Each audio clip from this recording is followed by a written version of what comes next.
The stars belonged to the Varathians, and they had belonged to them for 300 years. Every species in the galaxy knew this truth. The Varathian Empire stretched across 2,000 star systems, and their warships numbered in the tens of thousands. When the Varathians wanted something, they took it. When they gave an order, species obeyed. This was the way of things, and nobody questioned it anymore. The Galactic Council met in a massive station that floated between stars, far from any single world. Representatives from 47 different species gathered in the Great Chamber, but everyone knew the truth. The Council existed to make Varathian commands sound like agreements. The representatives would debate and discuss, but in the end, they would vote exactly as the Varathians wanted. Those who voted differently found their worlds facing economic sanctions, blockades, or worse. The Varathian delegate was a tall creature named High Chancellor Vexith. His species stood on two legs like many intelligent races, but their skin was thick and gray like stone. Their eyes glowed with a faint red light, and when they spoke, their voices rumbled like distant thunder. Vexith sat in the largest chair in the council chamber, elevated above all others. This was not official protocol, but nobody dared suggest he move. On this particular day, Vexith had called the council together for an announcement. The other delegates sat in their assigned seats, waiting. Some species whispered to each other nervously. Others sat in silence, their various forms of faces showing resignation. They all knew what was coming. The Varathians had found another world to conquer. "Honorable members of the council," Vexith began, his voice filling the chamber without need for amplification. "The Empire has made a discovery that will benefit all species under our protection. Our long-range scout ships have located a new world in the outer regions of the galaxy. The planet is designated as Sol 3 by our navigation systems, though the primitive inhabitants call it Earth." The delegates leaned forward slightly. A new world always meant new resources, new labor, new tribute flowing to the Empire. Some species might receive small portions of the wealth, if they pleased the Varathians enough. Vexith continued. "Initial scans show the planet is rich in mineral resources and supports a thriving biosphere. More importantly, it is inhabited by an intelligent species that calls themselves humans. However, our intelligence division has completed a full assessment, and the results are amusing." He activated a holographic display in the center of the chamber. Images appeared, showing a blue and green world orbiting a yellow star. The planet looked beautiful, covered in oceans and clouds. Then the display zoomed in, showing cities, vehicles, and the inhabitants themselves. "As you can see," Vexith said with something that might have been a smile, "the humans are a remarkably primitive species. They have only recently begun to venture beyond their own planet. Their fastest ships use chemical combustion for propulsion. Chemical combustion, like burning wood to create movement. They have managed to place a few individuals on their own moon, which they consider a great achievement." Several delegates made sounds that might have been laughter in their various languages. Chemical rockets were the kind of technology most species abandoned thousands of years ago. It was like discovering a civilization that still used stone tools. "Furthermore," Vexith continued, "the humans have no unified planetary government. They are divided into nearly 200 separate political entities, many of which are in conflict with each other. They fight wars over resources, territory, and ideology. Their largest weapons are crude nuclear devices that split atoms, effective for destroying each other perhaps, but utterly useless against modern shielding technology." The display showed more images. Human cities, human vehicles, human spacecraft that looked fragile and small. To the assembled species, who traveled between stars and commanded energy weapons, the humans looked like children playing with toys. "The Empire has decided," Vexith announced, "that Sol 3 and its surrounding system will be incorporated into Varathian territory. The humans will be given the opportunity to surrender peacefully and become a productive member of the Empire. If they refuse, they will be subdued through standard military protocols." Fleet Admiral Kreth has been assigned to lead the 7th Subjugation Fleet to the Sol system. A hologram of Admiral Kreth appeared next to the images of Earth. Kreth was even larger than Vexith, his armor covered in decorations that marked centuries of military service. His red eyes burned brighter than most Varathians, a sign of his enhanced combat biology. Kreth had personally overseen the subjugation of 9 separate civilizations. He had never failed a mission, The Seventh Fleet consists of 847 warships, Vexith said. This includes 6 dreadnoughts, 42 battleships, 150 cruisers, and various support vessels. Standard protocol for a pre-FTL civilization is typically 100 ships. However, Admiral Kreth has requested additional forces to ensure a proper demonstration of Imperial might. The humans should understand, immediately and completely, that resistance is impossible. The delegate from Thaxia, a small insectoid species, raised one of its forearms. High Chancellor, if I may ask, is such a large fleet necessary for a species that cannot even travel faster than light? It seems excessive. Vexith's eyes fixed on the Thaxian, and the delegate immediately lowered its arm. The size of the fleet is not only about military necessity, delegate. It is about sending a message to all species in the galaxy. The Empire's power is absolute. Our resources are unlimited. We can afford to send nearly 1,000 warships to subjugate a primitive world because we have tens of thousands more. Let every species remember this lesson. The Thaxian delegate said nothing more. Around the chamber, other representatives shifted uncomfortably. The message was clear. The Varathians could overwhelm any opposition with pure numbers, even when fighting an enemy that posed no real threat. The operation will begin in 3 standard weeks. Vexith continued. The Seventh Fleet is currently assembling at Staging Point Gamma.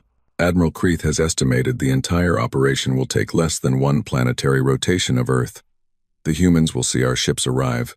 They will receive our ultimatum, and they will surrender. If they are foolish enough to resist, their military capabilities will be eliminated within hours. Then, we will proceed with standard integration protocols. Standard integration protocols. Every species in the chamber knew what that meant. The humans would be forced to dismantle most of their military. Their resources would be cataloged and taxed. Their labor would be directed toward imperial projects. Their culture would be allowed to exist only as long as it did not conflict with Varathian interests. Within a generation, Earth would be just another subjugated world, its people just another population serving the Empire. This council session will remain open, Vexith announced. All member species will have access to live feeds from the Seventh Fleet during the operation. Admiral Kreth has graciously agreed to broadcast the entire subjugation so that the galaxy may witness Varathian efficiency. I expect all delegates to watch and to share these broadcasts with their home governments. Let this serve as a reminder of the Empire's strength and the futility of resistance.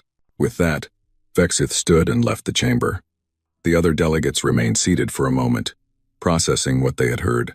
Then, slowly, they began to leave as well, returning to their quarters to send messages to their home worlds.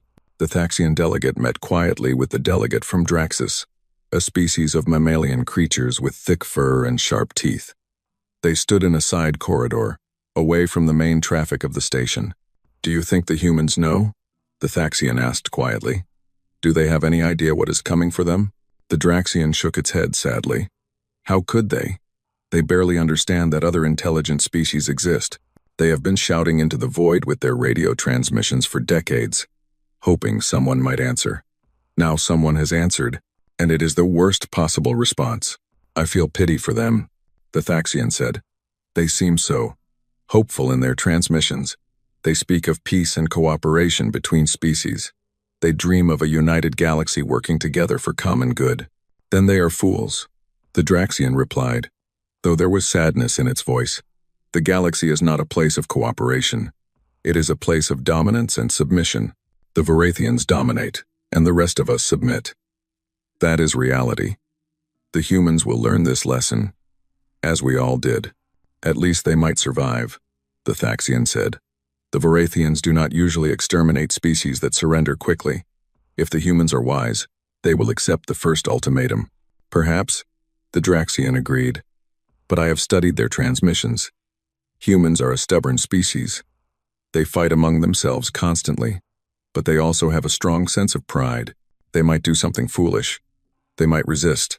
Then they will die," the Thaxian said simply. 847 Varathian warships against chemical rockets and nuclear weapons? It would not be a battle. It would be an execution. The two delegates parted ways, each returning to their quarters to compose messages to their governments.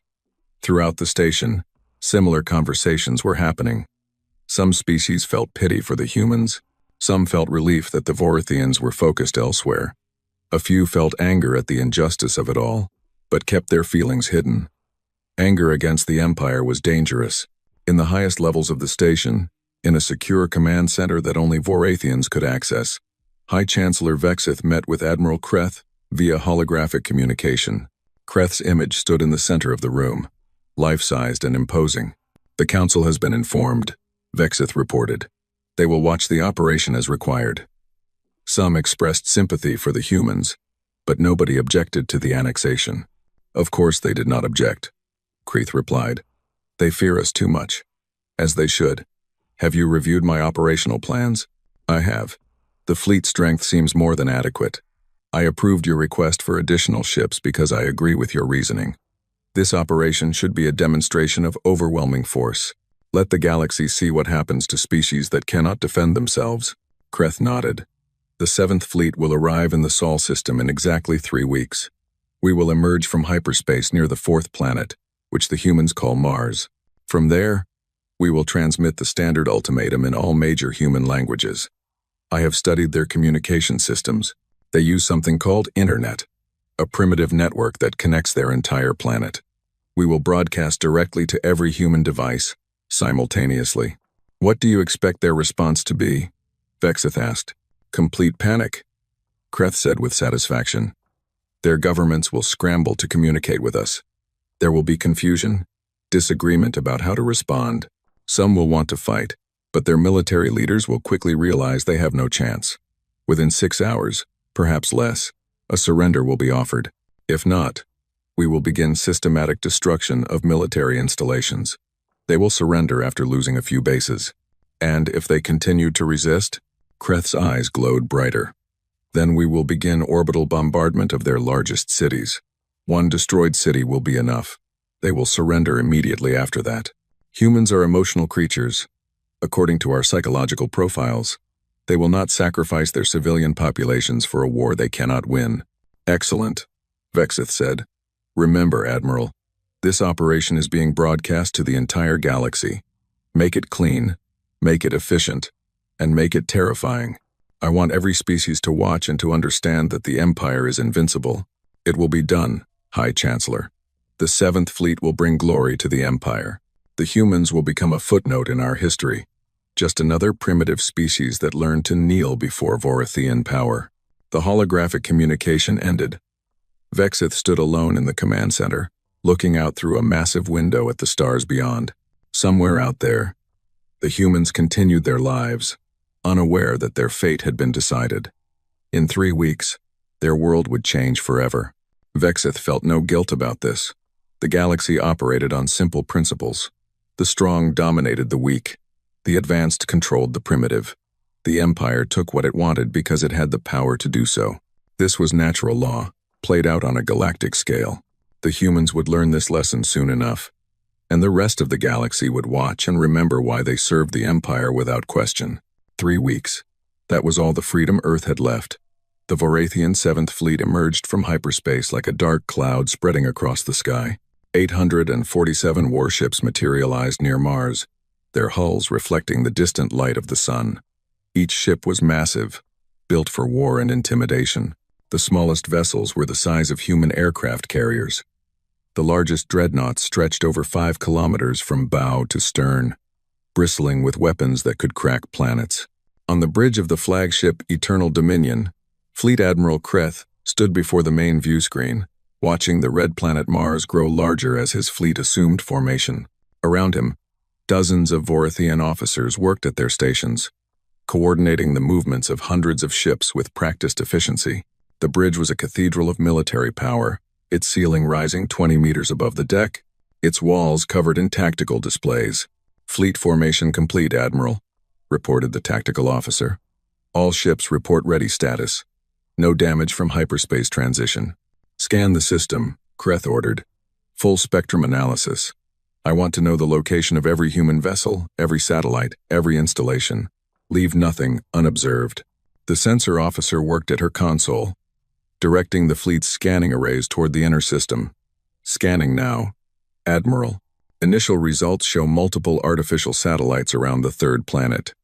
Primitive communication and observation platforms. We are detecting chemical rocket launches from the surface. Seems to be routine cargo deliveries to a small orbital station. No military vessels detected beyond the planet's immediate orbital space. Kreith nodded. This matched intelligence projections exactly. The humans had managed to place a small station in orbit around their world. But they had no deep space navy, no patrol ships, no early warning network beyond their primitive satellites. They were blind to threats from beyond their own moon. Open a channel to the Galactic Council, Kreith commanded. All frequencies. Let them witness this moment. Across the galaxy, on the Council Station and on the homeworlds of 47 species, view screens activated. Billions of beings watched as the Varathian fleet hung in space near Mars, a display of overwhelming military might. In the council chamber, delegates took their seats, preparing to witness what they assumed would be a quick and inevitable subjugation. Channel open, Admiral, the communications officer reported. Attention, species of Earth, Kreith began, his voice being translated simultaneously into 17 human languages by Vorathian computers. I am Fleet Admiral Kreith of the Vorathian Empire. Your world has been selected for incorporation into Imperial territory. You will immediately cease all military activities and prepare to receive occupation forces. You have 6 hours to transmit your unconditional surrender. If you comply, your species will be integrated peacefully into the Empire. You will be protected, governed, and put to productive use. Resistance will be met with complete military destruction. You cannot win. You cannot escape. You can only choose how you wish to survive. Comply and live. Resist and face extinction. You have 6 hours. The transmission ended. On the bridge of Eternal Dominion, the officers waited for the human response. Based on psychological profiles, the humans would need at least an hour to process what was happening, to organize their governments, to debate their options. Kreith expected panic transmissions, requests for clarification, desperate pleas for more time. The response came in 2 minutes. A single transmission, audio only, from something called NORAD Combined Space Command. The voice was human, male, speaking in English with a flat, emotionless tone. Negative. Maintain position beyond lunar orbit or be engaged. This is your only warning. NORAD out. For a moment, the bridge of Eternal Dominion was silent. The officers looked at each other in confusion. Then Kreith began to laugh, a deep rumbling sound that echoed through the chamber. Did you hear that? He asked his crew. They threatened us. A species with chemical rockets has threatened the Varathian Empire. They warned us. He laughed again. I have conquered 9 civilizations. I have burned worlds and scattered fleets. And these primitives think they can engage us. Across the galaxy, the reaction was different. In the council chamber, delegates shifted nervously. The Thaxian delegate spoke quietly to the Draxian beside him. They rejected the ultimatum. In 2 minutes, they didn't even debate it. They are fools, the Draxian replied, or they do not understand what they face. On the Eternal Dominion, Kreith's laughter faded into cold anger. Communications, send this message to Earth. Tell them they have made a fatal mistake. Tell them we are advancing, and we will accept nothing less than total surrender. All other responses will result in the destruction of their species. Yes, Admiral, the communications officer began, but Kreith cut her off. Actually, no. Send nothing. Words are wasted on these creatures. All ships, advance to Earth. Bombardment formation. We will teach these humans the price of defiance. The massive fleet began to move. 847 warships accelerating toward the third planet. They moved in perfect formation, a demonstration of Varathian military discipline. The dreadnoughts formed the center, surrounded by battleships and cruisers, with frigates and destroyers forming a protective screen. It was a formation designed to crush any opposition while protecting the core command vessels. Estimate time to Earth orbit? Kreith asked. At current speed, 43 minutes. Admiral, excellent. Maintain full sensor scans. If the humans launch any weapons, I want to know immediately. Though I doubt they will be foolish enough to. Admiral, the sensor officer's voice cut through the bridge. Multiple contacts, hundreds of signatures appearing across the system. What? Kreth strode to the sensor station. Where did they come from? Did they use FTL? That's impossible. They don't have the technology. No hyperspace signatures detected, Admiral. They were already there. They were hiding. The signatures are appearing because they're dropping their stealth measures. Sir, they were all around us. In the asteroid belt, near the outer planets, even in Mars's orbital space. We were completely surrounded, and we didn't know it. On the main view screen, tactical displays updated rapidly. Red icons appeared on the plot. Dozens of them, then hundreds. Each icon represented a vessel of unknown type, positioned throughout the solar system in what was clearly a pre-planned defensive formation. Across the galaxy, species watched in shock. The Thaxian delegate stood up from his seat. How is this possible? The intelligence reports said they had no deep space capability. Kreth stared at the display, his mind racing. Analysis. What type of ships are these? What are their capabilities? Unknown, Admiral. They don't match any known design. Their energy signatures are unlike any propulsion system in our database. They appear to be using some form of reaction drive, but the efficiency is far beyond what should be possible for a pre-FTL species. They're cold-running, minimal thermal emissions. That's why our scans didn't detect them. How many? Kreth demanded. Still counting, sir. Current estimate is 437 contacts. No correction. 612. They're still appearing as they deactivate stealth systems. 600 ships, against 800 Varathian vessels. It was still favorable odds, but this was nothing like what intelligence had predicted. These humans were not primitives stumbling into first contact. They had been waiting. They had prepared. Sir, we're receiving a new transmission from Earth, the communications officer reported. Play it, Kreth ordered. The same flat, emotionless voice from NORAD filled the bridge. Varathian fleet, you were ordered to maintain position beyond lunar orbit. You advanced into our defensive perimeter. You will now retreat to beyond Mars orbit, or you will be engaged. You have 60 seconds to comply. Kreth's fists clenched. Retreat? They dare order us to retreat? Lock weapons on the nearest human vessel. All ships, prepare to open fire on my command. We will show these animals what happens when you threaten the Empire. Admiral, recommend caution, the tactical officer said carefully. We don't know their capabilities. Perhaps we should. Enough, Kreth roared. We are the Varathian Empire. We do not show caution to primitives. We do not retreat from inferiors. All ships, target the human vessels and fire at will. The Varathian fleet opened fire. Energy weapons blazed across space. Thousands of plasma bolts streaking toward the human ships. It was overwhelming firepower. Enough to vaporize conventional vessels. Enough to shatter shields and melt armor. But the human ships moved. They didn't maneuver like normal spacecraft. There was no slow turn, no gradual acceleration. They moved with sudden, violent bursts of speed, their reaction drives firing in sharp pulses. The Varathian targeting computers, designed to track conventional vessels, couldn't keep up. 90% of the shots missed completely. The few shots that did connect struck human vessels, and their shields absorbed the hits. Not energy shields like the Varathians used, but something else. Ablative armor that burned away under plasma fire, sacrificing outer layers to protect the ship beneath. It was a primitive solution, but it worked. They're scattering, the tactical officer reported, adopting irregular formations, unpredictable movement patterns. Our targeting computers cannot achieve lock, and then the humans fired back. The first shot came from a vessel lurking in Mars's shadow. It wasn't an energy weapon.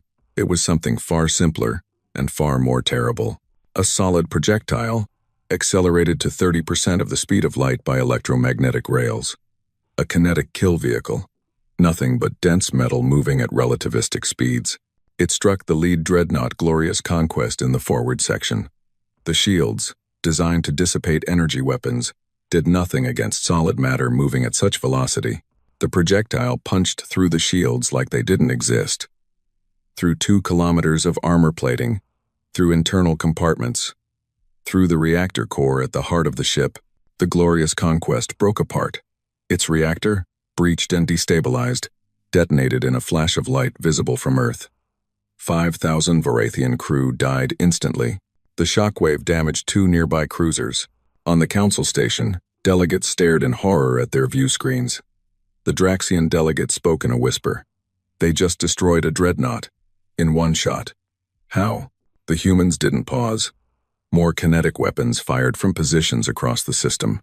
Solid metal, cheap to manufacture but impossibly deadly at relativistic speeds. Vorathian shields couldn't stop them. Vorathian armor couldn't withstand them. Ships that had conquered civilizations died to weapons that would have been considered crude and primitive by galactic standards. Evasive maneuvers, Kreeth ordered. All ships, break formation and scatter. We need to avoid those weapons. But the humans had anticipated this too. As the Vorathian fleet broke apart, human ships accelerated inward, closing the distance. And as they closed, they revealed other weapons. Missiles that maneuvered in ways that should have been impossible. Nuclear-tipped warheads that detonated against Vorathian hulls. Lasers pumped by nuclear explosions that burned through armor at close range. They're everywhere, the sensor officer shouted. Sir, they're using our own debris as cover. They're hiding behind our destroyed ships and ambushing our formations. Kreeth watched in growing horror as his fleet was torn apart. The humans fought like nothing he had ever encountered. No honor, no formation discipline, no predictable tactics. They attacked from unexpected angles, used decoys and electronic warfare to confuse sensors, sacrificed smaller ships to draw Vorathian fire while heavier vessels lined up killing shots. Order the fleet to retreat, Kreeth finally commanded. Back to Mars orbit. We need to regroup and… Sir, hyperspace interference detected. The humans are jamming our FTL drives. What? That's impossible. They don't have that technology. Nevertheless, sir, we cannot jump to hyperspace. Something is preventing our drives from calculating safe coordinates. Every ship that tries to jump receives critical error codes. Kreeth understood then. The humans had studied Vorathian technology. They had listened to broadcasts, captured data, analyzed every weakness, and they had prepared weapons specifically designed to exploit those weaknesses. The Vorathians were trapped in a system with an enemy they had assumed would be helpless prey. The battle unfolded with brutal precision, and every species in the galaxy watched in stunned silence as their understanding of human capabilities shattered with each passing minute. Timestamp 0. The Vorathian fleet, confused and disorganized, attempted to reform their battle lines. Admiral Kreeth's orders echoed across all channels, demanding his ships fall back into standard defensive formation. But standard tactics meant nothing here. The humans had studied Vorathian doctrine for 40 years, had analyzed every battle the Empire had ever broadcast. They knew what Kreeth would do before he did it. Human vessels converged from every angle of the solar system. Ships that had been hiding in the asteroid belt for years activated their drives and accelerated inward. Platforms disguised as dead satellites near Jupiter revealed themselves as weapon emplacements. Vessels buried in the ice of Saturn's rings shook off their cover and joined the assault. The humans had turned their entire solar system into a trap, and the Vorathians had flown directly into it. Timestamp 247. The Vorathian battleship Pride of Empire managed to destroy a human frigate with concentrated plasma fire. The human ship broke apart, its crew of 200 dying as their vessel decompressed. For a brief moment, Kreeth felt hope. They could win this. They had superior numbers, superior firepower. The humans were just using surprise tactics. Once the Vorathians adapted, victory would be inevitable. Then 6 human destroyers appeared from behind the debris of the destroyed frigate. The human ship had been bait, deliberately positioned to draw Vorathian fire, to make the Empire's ships reveal their positions and commit their weapons. The moment the Pride of Empire fired, human targeting computers had calculated exact firing solutions. The 6 destroyers opened fire simultaneously, not with energy weapons or kinetic slugs, but with missiles. Dozens of missiles from each ship. Over 100 warheads converging on a single target. The Pride of Empire's point defense systems destroyed many of them, but not enough. Nuclear explosions blossomed across the battleship's hull, overloading shields and cracking armor. The final missile penetrated to the ship's reactor core. The Pride of Empire died in flames, taking its escort of 4 cruisers with it. The shockwave from the battleship's destruction caught the smaller vessels, sending them spinning away with ruptured hulls and dead crew. Across the galaxy, species that had been conquered by the Vorathians watched with a mixture of horror and satisfaction. The Taxian delegate gripped his seat with all four hands, unable to look away from the view screen. The Draxian beside him was trembling, whether from fear or excitement was unclear. "They're using tactics we've never seen," the Draxian whispered. "Every ship operates independently but coordinates perfectly. There's no command hierarchy, no flagship to target. How are they managing this level of coordination without centralized control?" The answer, if the Draxian had known it, was simple. The humans had created an integrated battle network that connected every ship, every weapon platform, every sensor array in the solar system. Information flowed between vessels at the speed of light, every ship seeing what all others saw, every tactical computer working together to find weaknesses in the Vorathian formations. It was a level of coordination that required massive computational power and perfect communication protocols, but it made the human fleet fight as a single organism rather than individual ships. Timestamp 512. Admiral Kreth finally understood that he was not facing primitives. These were soldiers who had prepared for this exact battle for decades. Every weapon they used had been specifically designed to counter Vorathian technology. Every tactic they employed exploited known weaknesses in Imperial doctrine. "All ships, retreat," Kreth ordered, his voice no longer confident but desperate. "Fall back to Mars orbit.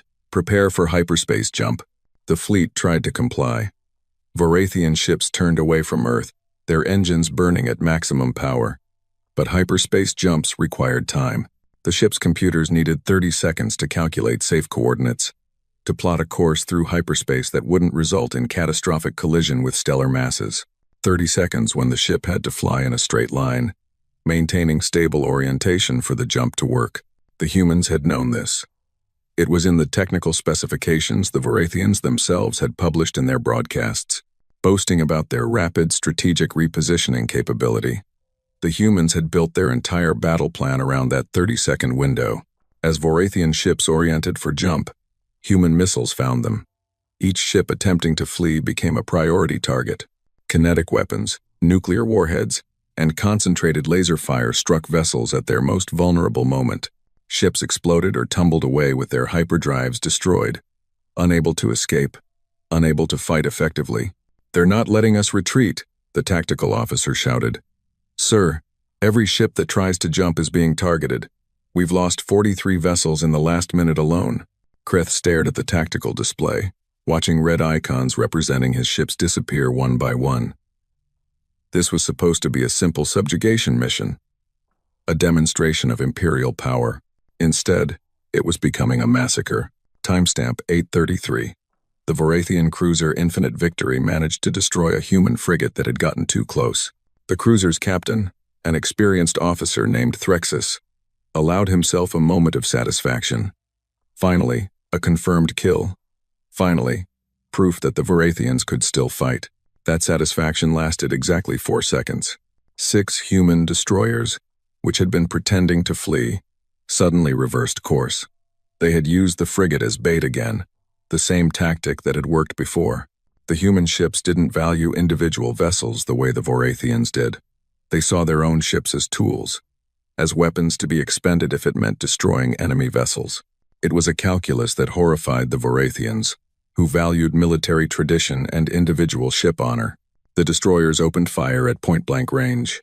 The Infinite Victory and its 3 escort ships were hit by concentrated fire from multiple directions simultaneously. Shields collapsed, armor melted, reactors went critical. 4 Vorathian ships died in the span of 40 seconds, their wreckage adding to the growing debris field that made the space near Earth increasingly hazardous to navigate. Across the galaxy, species were beginning to understand what they were witnessing. This wasn't just a battle. It was a statement. Humanity was showing the galaxy that technological superiority meant nothing without the will to use it effectively. The Vorathians had better ships, better weapons, better shields, but the humans had planned better, trained better, and were willing to sacrifice more to achieve victory. Timestamp 11:9. The Eternal Dominion, Admiral Kreth's flagship, took a direct hit to its command deck. A kinetic weapon fired from a human battleship struck the forward section of the dreadnought, exactly where intelligence had indicated the Vorathian command centers were located. The projectile, moving at relativistic speed, penetrated through 30 meters of reinforced armor, and detonated its small nuclear warhead inside the command deck. Kreth had one moment to understand what was happening. He saw the ceiling above him crack and buckle. He saw his officers thrown from their stations by the shockwave. He saw flames erupting from ruptured conduits, saw the view screen shatter and the atmosphere begin venting into space. His final transmission, broadcast across all Vorathian channels and heard by every species in the galaxy, was a scream of disbelief and rage. How? You're primitives. Then the Eternal Dominion's reactor core destabilized. The flagship that had led 9 successful subjugation campaigns, that had destroyed countless enemy vessels, that was supposed to be unsinkable, broke into 3 large sections and dozens of smaller fragments. Admiral Kreth and his crew of 12,000 died instantly. The loss of the flagship threw the Vorathian fleet into chaos. Without Kreth's leadership, without the central command and control, individual ship captains had to make their own decisions. Some tried to fight. Some tried to flee. Some tried to surrender, broadcasting pleas in human languages, begging for mercy. The humans offered none. This was not a battle for conquest or resources. This was extermination. Every Vorathian ship in the system had been designated as a target, and the human fleet would not stop until all targets were destroyed. There would be no prisoners, no survivors to report back to the Empire, no witnesses except those watching from across the galaxy. Timestamp 1322. A Vorathian scout ship, the Swift Messenger, managed to break free from the battle. Its captain, a young officer named Keyleth, was piloting the fastest vessel in the fleet. Scout ships were designed for speed over firepower, built to outrun threats and report intelligence. Keyleth pushed his ship's engines beyond safe limits, racing toward the outer system, trying to reach a point far enough from the sun's gravity well to make a safe hyperspace jump. He was going to make it. The human ships were too far away, too engaged with other targets. Another few minutes, and he would be able to jump. He would escape.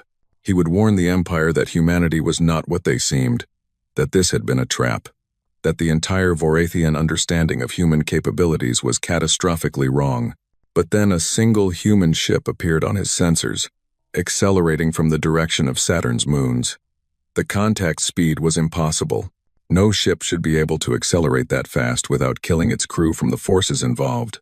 The human vessel was moving at speeds that would turn organic bodies to paste, pulling maneuvers that would crush bones and rupture organs. Keyleth understood in that moment. The ship chasing him had no crew. It was automated, a drone controlled by computer, capable of maneuvers no living pilot could survive. And it was faster than his scout ship. The drone caught up to the Swift Messenger at timestamp 1358. It didn't use missiles or energy weapons. It simply rammed the Vorathian vessel at tremendous speed, its reinforced prow punching through the scout ship's engines and reactor core. Both vessels exploded in a brief flash of light, adding 2 more debris fields to the solar system.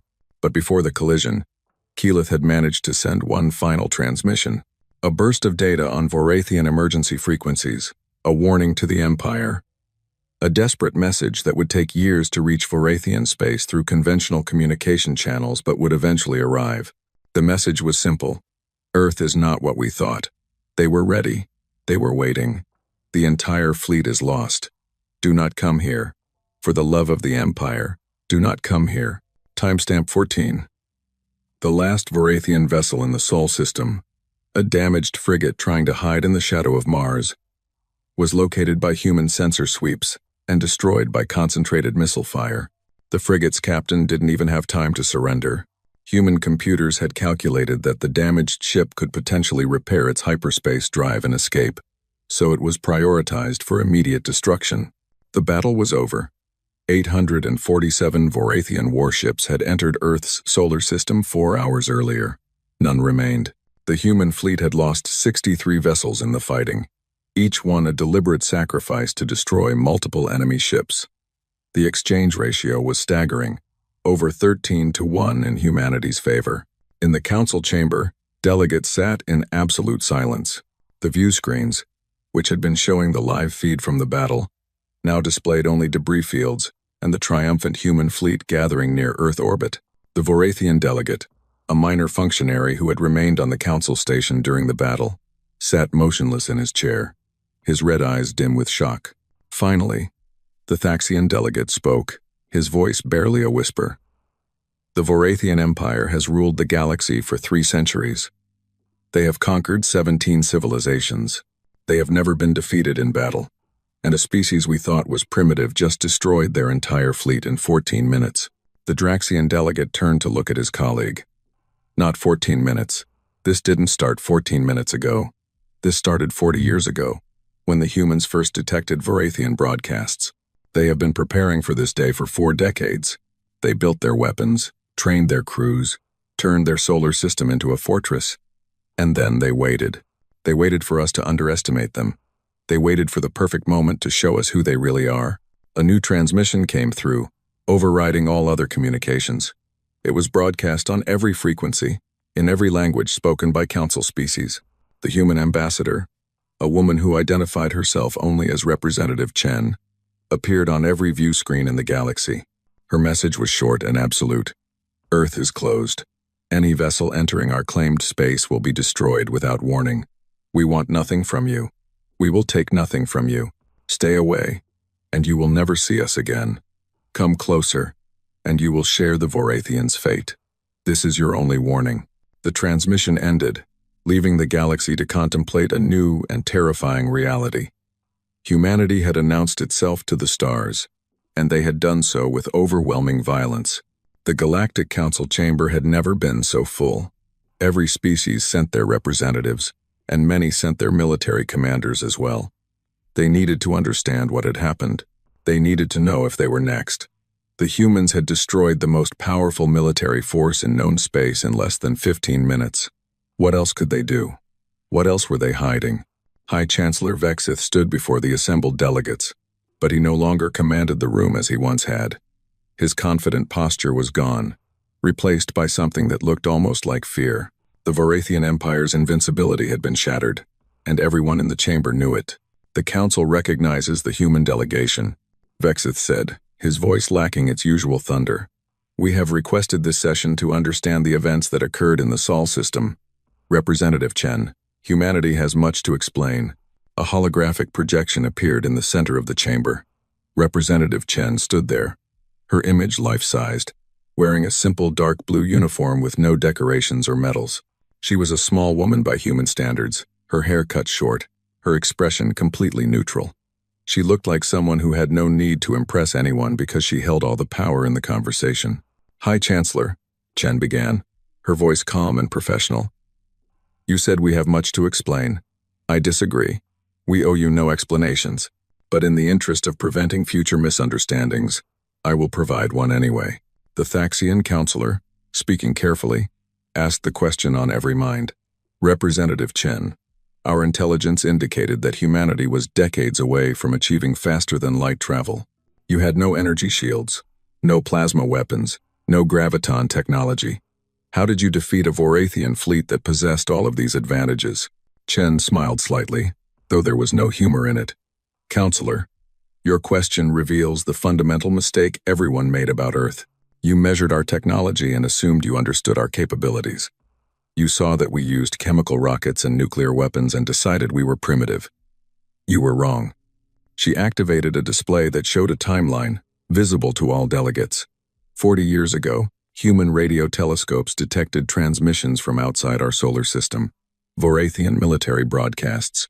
To be specific, fleet movements, tactical discussions, celebration of conquered worlds. We learned that intelligent alien life existed. We also learned that space was not a friendly place. We learned that the dominant power in this region of the galaxy conquered species like ours without hesitation. The delegates shifted uncomfortably. Many of them had participated in council sessions where Vorathian conquests were ratified and approved. They had watched broadcasts of subjugation operations and done nothing. Chen continued. Humanity's governments made a decision that day. Every nation on Earth, all of our separate political entities, agreed on one thing. We would not become another subjugated species. We would prepare, and we would be ready when the Vorathians came for us, because we knew they would eventually come. You spent 40 years preparing for this? The Draxian military observer asked. How did you maintain secrecy for so long? We went dark, Chen explained. We stopped all radio transmissions into deep space. No more broadcasts, no more messages to the stars. From space, it looked like we were exactly what you thought we were. A primitive civilization playing with chemical rockets, slowly building a small orbital infrastructure. What you didn't see was what we were building in secret. The display changed, showing images of massive construction projects in asteroid fields, on the dark side of Earth's moon, in the rings of Saturn. We diverted 15% of global GDP to military development. Every nation contributed. We built shipyards where your sensors couldn't detect them. We mined resources from asteroids and moons. We trained soldiers and designed weapons. Everything was done in secret. Everything was designed to be invisible to your scanners. But the technology, Vexith interrupted. Your weapons should not have been effective against our shields and armor. Kinetic weapons are primitive. Nuclear weapons are crude. How did they work? Chen turned to face the Vorathian delegate directly. Because we studied you, High Chancellor. For 40 years, we listened to your broadcasts. We watched recordings of your battles. We analyzed every piece of information you freely shared with the galaxy. Your fleet compositions, your shield frequencies, your armor specifications, your tactical doctrines. You published all of this information, broadcasting it proudly to demonstrate your superiority. She paused, letting that sink in. You told us exactly how to kill you, and then you were surprised when we did it. Your shields are designed to dissipate energy weapons. They do almost nothing against solid matter at relativistic speeds. Your armor is built to withstand plasma, but it cracks under kinetic impact. Your tactics rely on formation, discipline, and centralized command, so we use decentralized operations and unpredictable attack patterns. We didn't match your technology. We countered it. The Thaxian counselor spoke again, his voice shaking slightly. You said you used kinetic weapons. Accelerating mass to 30% of light speed requires enormous energy. How did you achieve this without energy shields to protect your ships? We didn't need shields like yours, Chen replied. We used ablative armor, cheap to manufacture, effective enough for our purposes. When your plasma weapons hit our vessels, the outer layers burned away, protecting the ship beneath. It's a simple solution, but it worked. Many of our technologies are simple. Counselor, that's their strength. They're reliable, easy to produce in large quantities, and they don't require the exotic materials your advanced systems need. She advanced the display again, showing schematics of human vessels. Our ships are built around the principle of redundancy and simplicity. If a system fails, there are backups. If a component is damaged, it can be quickly replaced. Our vessels are not elegant or sophisticated by your standards, but they are effective. And we built hundreds of them in secret over 4 decades. The delegates were beginning to understand the scope of what humanity had accomplished. An entire species, unified by external threat, had transformed their world into a military fortress without anyone in the galaxy noticing. It was unprecedented. A delegate from a small species called the Yelanks asked a question in a trembling voice.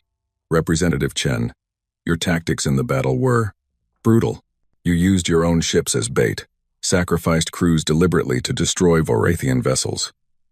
You showed no mercy, took no prisoners. Is this how humanity conducts war? Chen's expression didn't change. Yes, when we fight to win.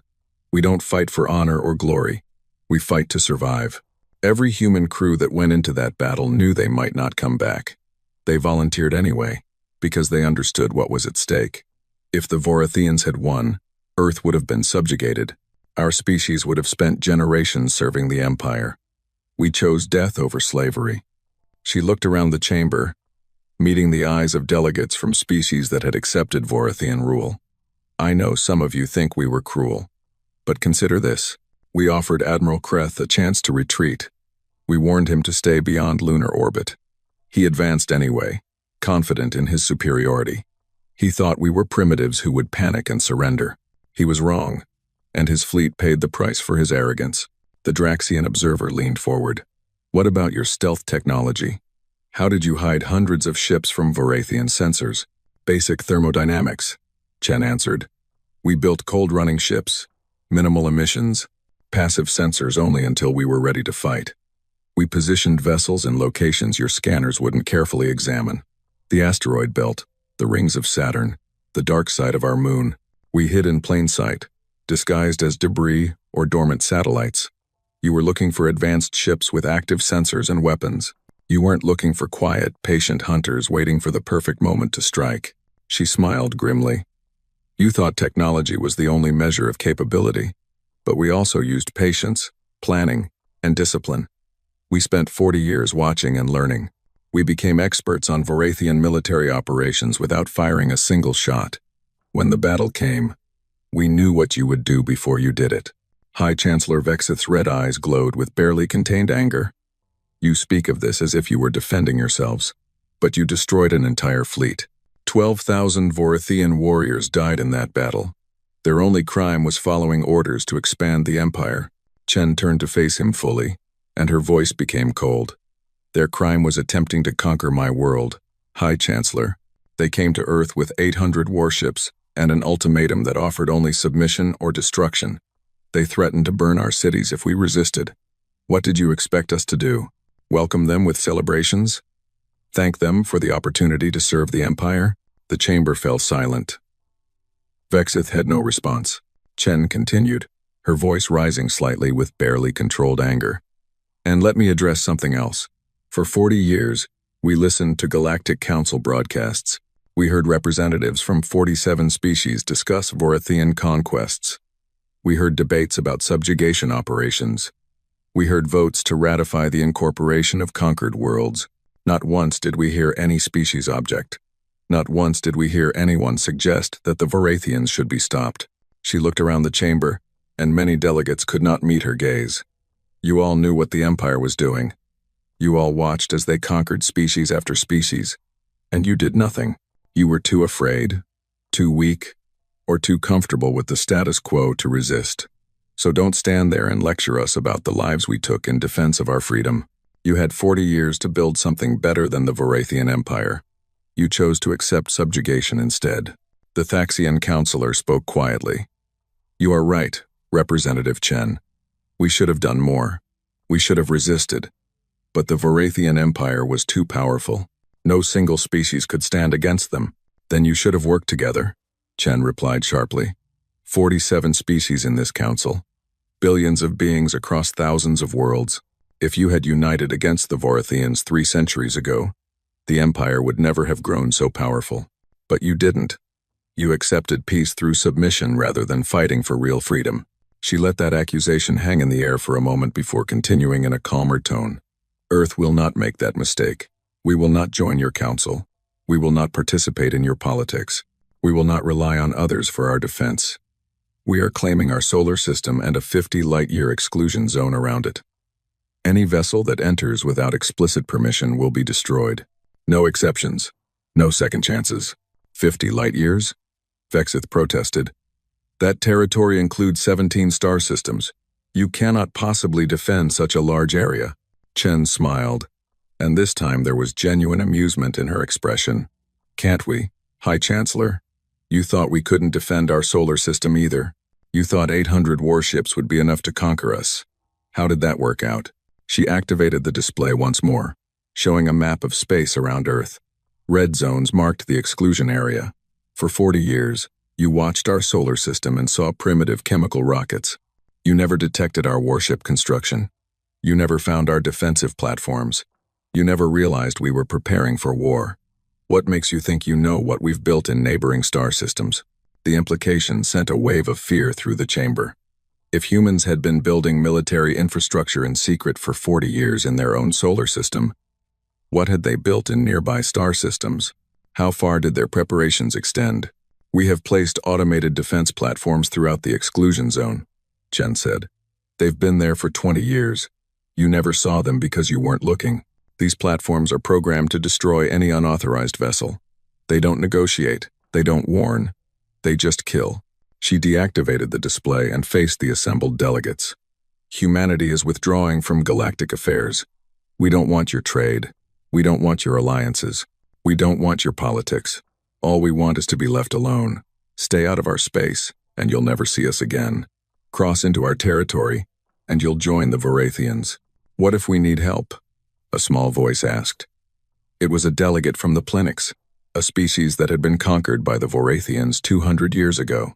What if other species try to expand their empires now that the Vorathians are weakened? Will you help us? Chen looked at the Plenix delegate with something that might have been sympathy. No. Earth's policy is isolation and self-defense. We will not intervene in galactic conflicts. We will not be your saviors. You need to save yourselves. Build your own defenses. Form your own alliances. Create the peaceful galaxy you claim to want. But do it without us. She paused, then added quietly, I'm sorry, but humanity learned a harsh lesson. We cannot trust other species to protect us. We cannot rely on councils or agreements. The only security is self-reliance. That's why Earth is closed. The holographic projection began to fade. Before it disappeared completely, Chen delivered one final message. This is the only official communication humanity will have with the Galactic Council. Do not attempt to contact us. Do not send ambassadors or trade delegations. Do not test our exclusion zone. We have said everything that needs to be said. Remember what happened to the Vorathian 7th Fleet. And stay away. The projection vanished, leaving the council chamber in stunned silence. 6 months had passed since the 14-minute war, and the galaxy had transformed in ways that no one could have predicted. The Vorathian Empire, which had stood for 3 centuries as the dominant power in known space, was collapsing. Without their military strength to enforce control, without the fear that had kept subjugated species obedient, the empire fragmented into chaos. The first world to rebel was Draxus. The Draxian people had been conquered 140 years ago, their natural military strength suppressed by Vorathian occupation forces. When news of the 7th Fleet's destruction reached Draxus, the planetary government declared independence within hours. Vorathian administrators were expelled peacefully, and the Draxians began building their own defense fleet using designs they had secretly preserved from before the conquest. Other worlds followed quickly. Thaxia, Plenix, Yelenx, and a dozen other species declared their freedom. Some transitions were peaceful, others were violent, as local Vorathian garrison forces tried to maintain control and failed. The Empire tried to respond, sending fleets to retake rebellious worlds. But their forces were stretched too thin. With the 7th Fleet gone and military resources committed to holding core territories, the Vorathians couldn't suppress multiple uprisings simultaneously. Within 3 months, the Vorathian Empire had lost half its territory. The remaining Vorathian worlds split into factions, each claiming to be the legitimate successor to the Empire. Civil war erupted as different Vorathian military commanders fought each other for control of what remained. The species that had conquered 17 civilizations was tearing itself apart. The Galactic Council, already weakened by its failure to predict or prevent the human threat, became irrelevant almost overnight. Member species stopped attending sessions. The Council Station, once a symbol of galactic unity, became a ghost town. Representatives who did show up spent their time arguing about blame and responsibility, rather than addressing the chaos spreading across the galaxy. The Thaxian counselor, one of the few who still attended sessions regularly, stood before the nearly empty chamber and spoke to whoever was listening. We failed. All of us. We allowed the Vorathians to build an empire based on fear and conquest. We thought it brought stability. We thought it brought peace. But it was a false peace, maintained only by the threat of violence. And when someone finally stood up to that violence and won, the entire structure collapsed. In the back of the chamber, the Draxian military observer nodded in agreement. The galaxy is entering an arms race now. Every species that can afford it is building warships. Everyone is studying the human tactics, trying to understand how they defeated the Vorathians so easily. Everyone is afraid that they might be next on someone's conquest list. Can you blame them? The Thaxian replied. The humans showed us that technological superiority means nothing if you lack the will and planning to use it effectively. They also showed us that isolation and self-defense are more reliable than treaties and councils. Why would any species trust the council to protect them after we failed so completely to see the threat Earth posed? The Draxian had no answer to that. But while the rest of the galaxy descended into paranoia and conflict, Earth's exclusion zone remained absolutely quiet. No ships entered. No communications came from human space. Long-range sensors detected activity around Earth's sun, but at such distances it was impossible to determine what the humans were building. Massive structures appeared in orbit around Jupiter. Strange energy signatures were detected near Saturn. Ships moved between planets within the Sol system, but none ventured beyond the 50 light-year exclusion zone. Species began to speculate. Were the humans building colony ships? Were they constructing weapons platforms that could strike targets across the galaxy? Were they developing new technologies that would make them even more dangerous? The terrifying truth was that nobody knew, and nobody dared get close enough to find out. A small exploration vessel from the planet's homeworld made the mistake of entering the exclusion zone, searching for habitable planets to colonize. The ship was 51 light-years from Earth when it crossed the boundary. There was no warning, no communication. Automated defense platforms that had been hiding in the darkness activated and destroyed the Plenix ship with kinetic weapons. The entire crew of 37 died instantly. The message was clear. Earth had meant every word. The exclusion zone was absolute. On the Varathian successor state of Vexith's faction, what remained of the military high command met in emergency session. They had lost contact with 17 garrison fleets. Their economy was collapsing as former subjugated species stopped sending tribute, and civil war was draining their remaining resources. But worse than all of that was the fear that the humans might expand beyond their exclusion zone. What if they decide to attack us? One commander asked. What if they see the Empire's weakness and decide to eliminate us completely? They won't, replied Admiral Thraxus, one of the few senior officers who had survived the political purges following the 7th Fleet's destruction. The humans were very clear. They want isolation. They want to be left alone. As long as we don't enter their territory, they have no reason to come after us. But what if other species attack us? Another commander protested. What if the Draxians decide to strike back for their conquest? Will the humans help us? Thraxus laughed bitterly. Help us? Did you listen to Representative Chen's speech? She said Earth would not intervene in galactic conflicts. We are on our own. We created this situation by underestimating them, and now we must live with the consequences. He pulled up a star chart showing the region of space around Earth. The 50 light-year exclusion zone was marked in red, an enormous sphere of space that was now completely off-limits to the rest of the galaxy. The humans have claimed more than territory. They've claimed independence from the galactic order. They've shown that it's possible to stand alone, to defend yourself without treaties or alliances. And now every species in the galaxy is trying to copy them. Deep in space, far from any inhabited world, a secret meeting took place.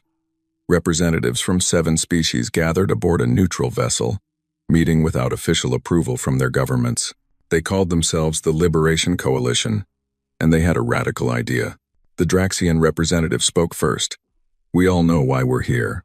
The Varathian Empire is finished. The Galactic Council is useless. The humans have shown us that self-reliance and strength are the only real security. But we cannot all become Earth. We do not have 40 years to prepare.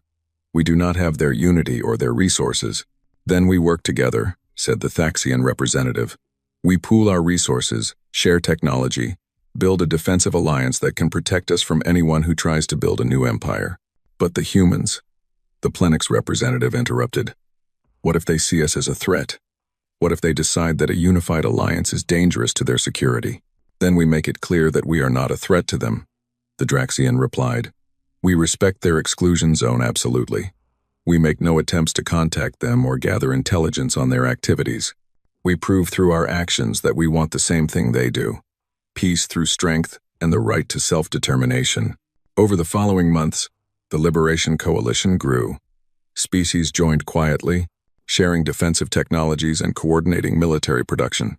They adopted some human tactics, building smaller automated defense platforms, focusing on redundancy and simplicity over technological sophistication.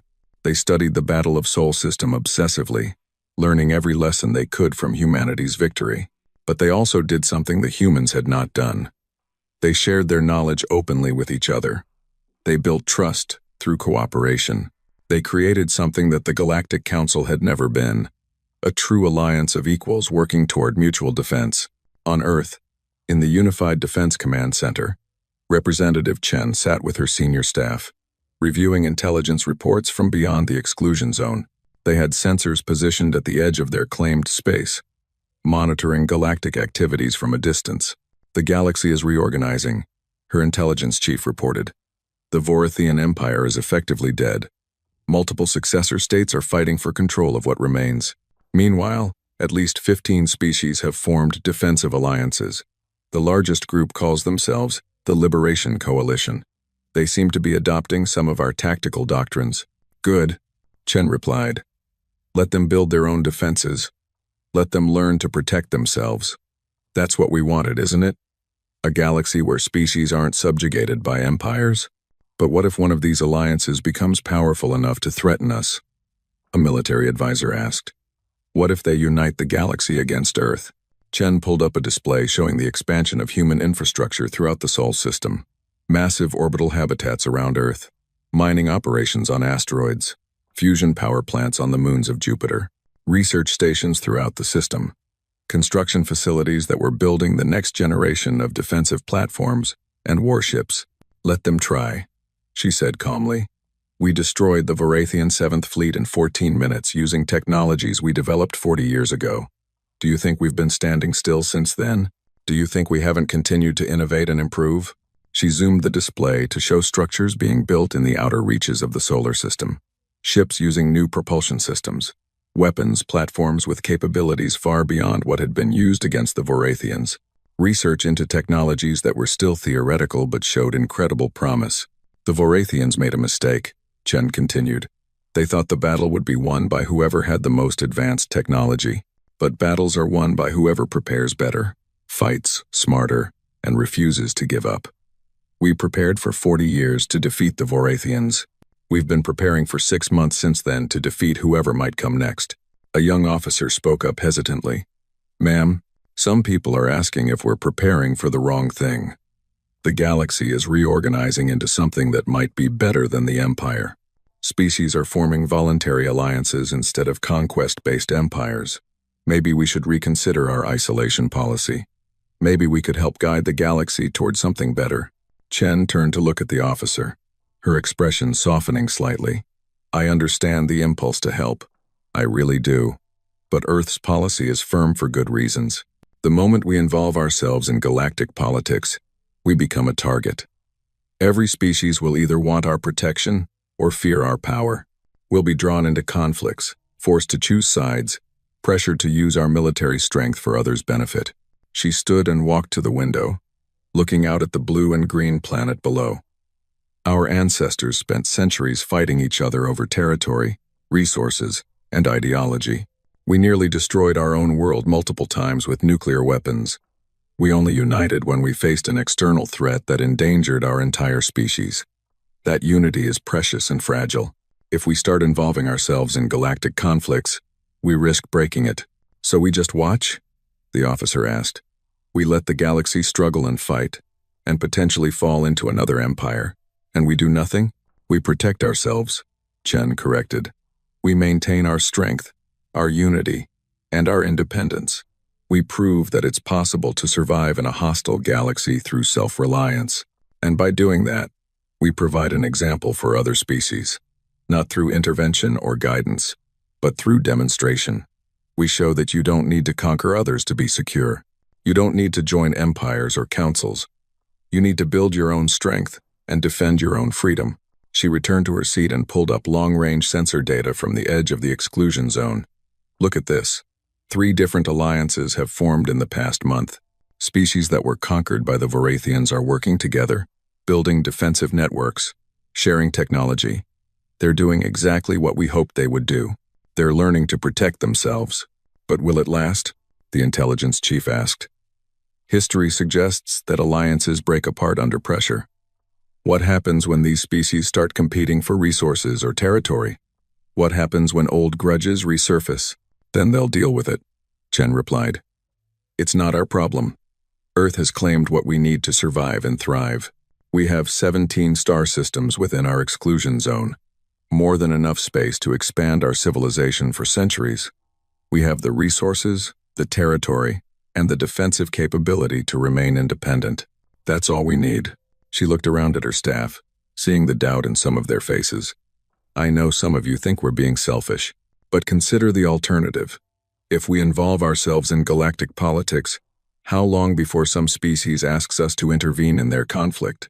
How long before we're expected to take sides in wars that aren't ours? How long before our military strength is seen as a resource to be used, rather than a deterrent to be respected? The humans were clear, she continued. We fight to survive, not to conquer. We defend what's ours, not what someone else thinks we should protect. And by maintaining that policy absolutely, we avoid becoming what the Vorathians were. We avoid becoming another empire that subjugates others in the name of peace or stability. Weeks turned into months, and the galaxy continued to evolve without Earth's participation. The Liberation Coalition expanded to include 23 species, becoming a significant military and economic power. Vorathian successor states continued to fight each other, weakening themselves further. New trade routes emerged as species started dealing directly with each other rather than through imperial intermediaries. And throughout it all, Earth's exclusion zone remained absolutely closed. No ships entered, no communications emerged. The humans had withdrawn from galactic affairs completely, leaving the rest of the galaxy to wonder what they were doing in their isolation. Some species saw Earth as a missed opportunity. If the humans had joined the galaxy, if they had shared their tactical knowledge and military strength, perhaps a better galactic order could have been built quickly and efficiently. Others saw Earth's isolation as wisdom. By refusing to participate in galactic politics, the humans avoided being corrupted by power or drawn into endless conflicts. But everyone agreed on one thing. The galaxy had changed forever. The Vorathian Empire's fall had proven that no power was invincible. Earth's victory had demonstrated that technological superiority could be overcome by superior planning and will. And humanity's isolation had shown that it was possible to survive without joining the great game of galactic politics. In the end, Earth had achieved exactly what it wanted: security through strength, independence through self-reliance, and peace through the clear message that it was far too dangerous to threaten. The galaxy learned to fear the silent sphere of space around Earth's sun. They learned that beyond that boundary lay a species that would not negotiate, would not compromise, and would not hesitate to destroy anyone who crossed them. And they learned to stay away. In the Unified Defense Command Center, Representative Chen reviewed the latest intelligence reports and allowed herself a small smile. The strategy had worked. Earth was safe. Humanity was free. And the galaxy, for better or worse, would have to find its own path forward without them. Ma'am? An aide approached quietly. The Liberation Coalition has sent another request for diplomatic contact. They're asking if Earth would consider sharing defensive technologies, even on a limited basis. Chen shook her head. Standard response. Earth's position has not changed. We appreciate their respect for our exclusion zone, but we will not engage in diplomatic relations or technology sharing. Suggest they continue developing their own innovations. They've done well so far without our help. The aide nodded and left to compose the response. Chen turned back to her displays, watching as humanity continued to build, to grow, to strengthen itself within the safety of its claimed space. Earth was closed, and it would remain closed for as long as necessary, perhaps forever, because humanity had learned the hardest lesson the galaxy had to offer. In the end, you could only truly rely on yourself. Treaties could be broken, alliances could fail, but strength, properly built and carefully maintained, would endure. The Vorathian Empire had fallen in 14 minutes. Their 3-century reign had ended in the time it takes to drink a cup of coffee, and the species that defeated them had done so not with superior technology, but with superior preparation, superior tactics, and the absolute refusal to surrender. The galaxy would remember this lesson for a long time. They would remember that Earth had given them one warning, and one warning only: stay away. And the galaxy, finally learning wisdom, did exactly that.